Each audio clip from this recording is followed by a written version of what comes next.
Man has been traveling from time immemorial on the ocean of consciousness as though beckoned by some mysterious light on some distant horizon.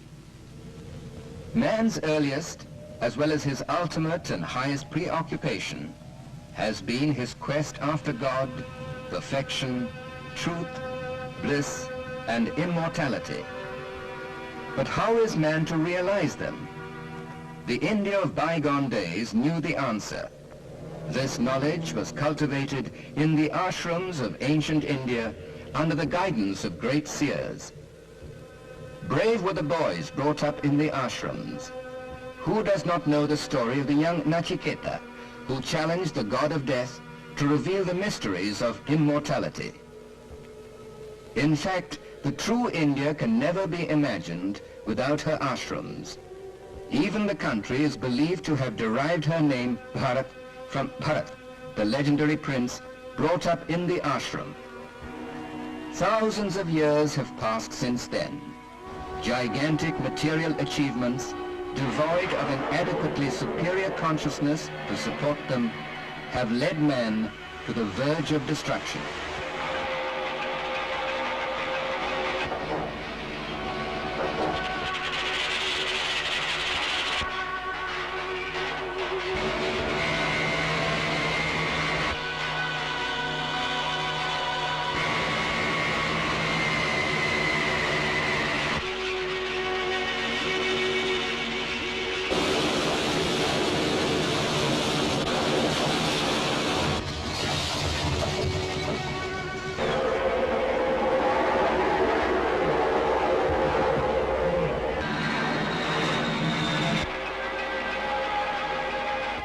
But this must not be, proclaimed Sri Aurobindo.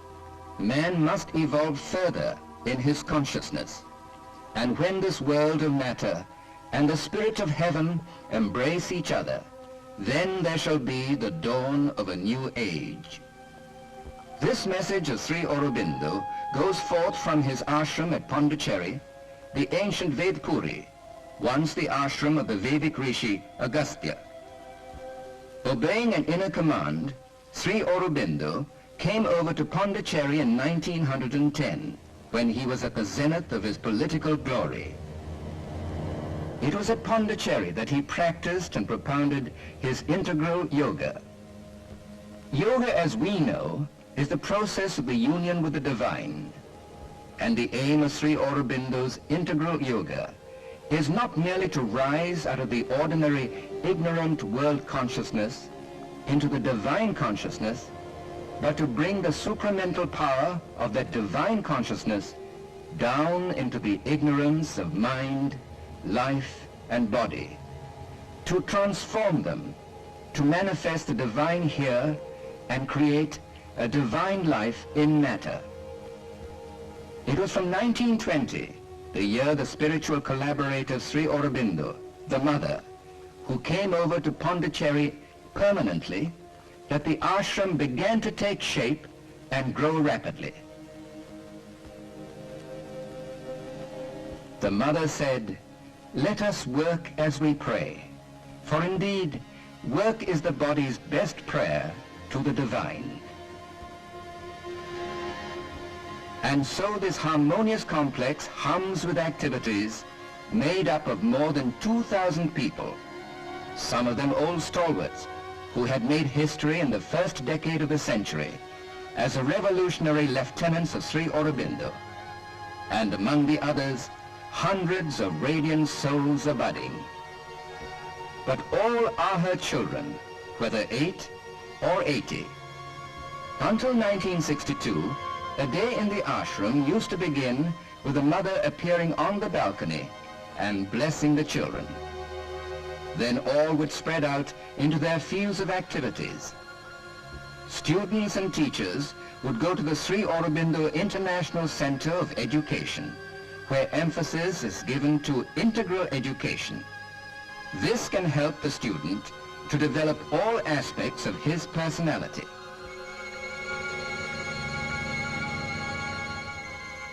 The body being the basis of our being, special emphasis is given to physical culture.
the Department of Physical Education not only formulates collective exercises on the basis of a synthesis of Eastern and Western methods, but it also prescribes to each individual exercises best suited to him.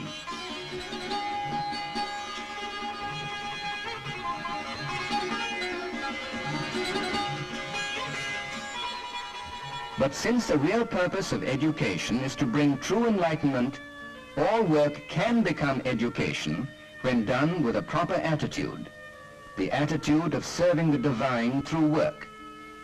Whatever work one may do, one should do it as perfectly as one can, is the motto in the ashram. For work becomes yoga when one offers it to the divine and seeks his own perfection through it. There is no hierarchy among the ashramites. All are sadhaks, and each one looks for his or her guidance to the mother, who, during more than 50 years of her guiding the ashram, has been herself the most radiant example of tireless work.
The products of the various departments of the ashram are in great demand in the outside world.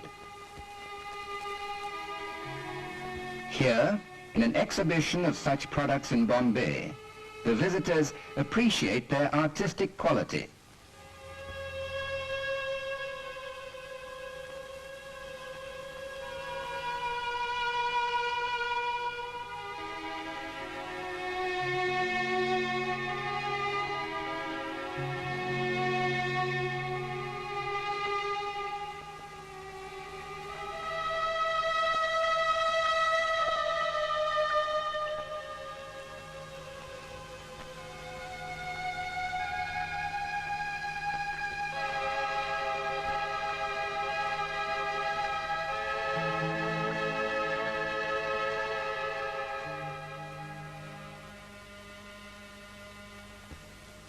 Twice every week, there is a collective meditation, but each one has his own time for meditating near the samadhi of Sri Aurobindo or elsewhere.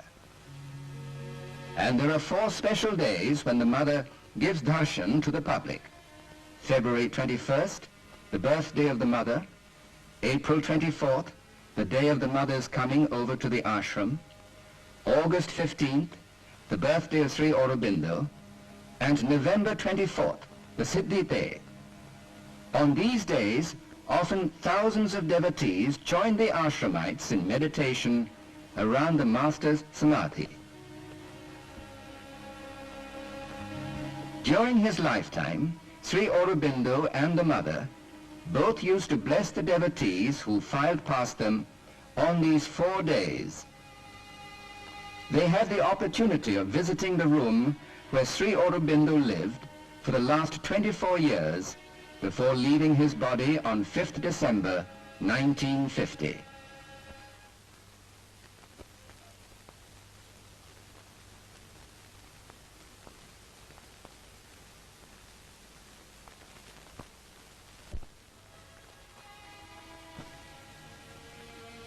we see the mother appearing on the balcony of her room on a Darshan day.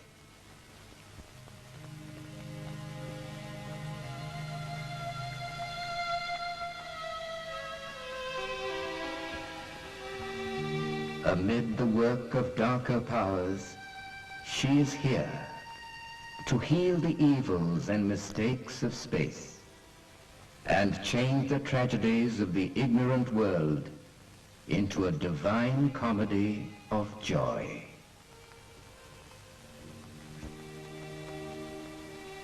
I am peace that steals into man's war-torn breast. I am charity with the kindly hands that bless. I am silence mid the noisy tramp of life. I am knowledge pouring on her cosmic map. The Darshan day concludes with the march past and meditation day in the playground, where, before the fresco of India, the mother used to sit. The Sri Aurobindo Ashram works for the lofty future of man, works for the dawn of a new age, when a spiritually awakened India will enlighten the world about the true destiny of man. The sadhaks in the ashram are expected to contribute to the advent of such an age, not only through developing the right consciousness, but also through developing a body plastic enough to hold a greater consciousness. The message of Sri Aurobindo is for the entire human race, going beyond all religions or racial boundaries. His ashram has people from every part of the world. They do their sadhana through surrender to the divine, as aspiration towards truth and a constant effort at rejecting all falsehood.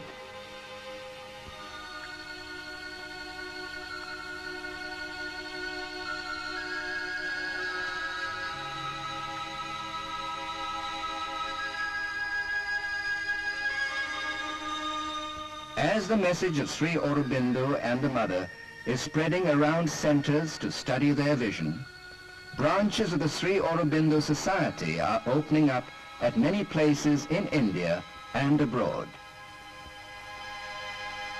We see the rousing reception given to the relics of Sri Aurobindo when they were taken to be enshrined at 2 such centers in Orissa.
The international township of Auroville, near Pondicherry, is a bold experiment in giving shape to Sri Aurobindo's ideals of human unity and the advent of a new future for humanity.